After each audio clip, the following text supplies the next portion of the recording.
si ta di që jam në rrugën e drejtë dhe nuk devijoj. Nëse e ndjek librin e Allahut azza wa jall dhe ndjek sunetin e Muhamedit sallallahu alaihi wasallam dhe ndjek njerëzit të cilët e pasojnë të vërtetën dhe pasojnë sunetin e Muhamedit sallallahu alaihi wasallam, atëherë ta dish se je në rrugën e vërtetë dhe nuk je në rrugën e gabuar. Kur nëse çdo gjë që ka ardhur prej Allahut azza wa jall dhe çdo gjë që vërtetohet sunet prej Muhamedit sallallahu alaihi wasallam, pra ti hulumton në vërtetësinë e ndjekjes së pejgamberit sallallahu alaihi wasallam. Jo çdo kush që flet diçka është thënie e Muhamedit sallallahu alaihi wasallam. Dhe këtu dallon ehli suneti dhe xhamati prej sekteve tjera, siç ka përmend Ibn Taymija rahimahullahu taala, për shkak se ehli suneti dhe xhamati e verifikojnë informacionin i cili i vjen.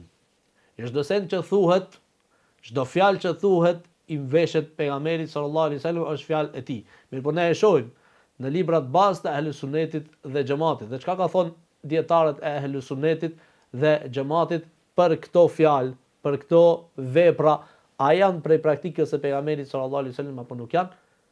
Atëherë ne i ndjekim ato vepra. E nëse është ndonjë risi, ndonjë bidat, ndonjë diçka që nuk ka bazë në sunetin e pejgamberit sallallahu alaihi wasallam, ne largohemi sa më larg. E nëse i pason këto, të cilët ndjekin sunetin dhe xhamatin, janë ahlu sunna wal jamaa, ndjekës të sunetit pejgamberit sallallahu alaihi wasallam, atëherë ta di se je në rrugën e vërtetë dhe nuk shkon fare në devijim. Allahu azza wa jalla na ruaj të gjithëve nga devijimi dhe na përforcov zemrat në besim dhe iman dhe na boft prej atyre të cilët e ndjekin sunetin e Muhamedit sallallahu alaihi wasallam deri në frymarrjet e fundit.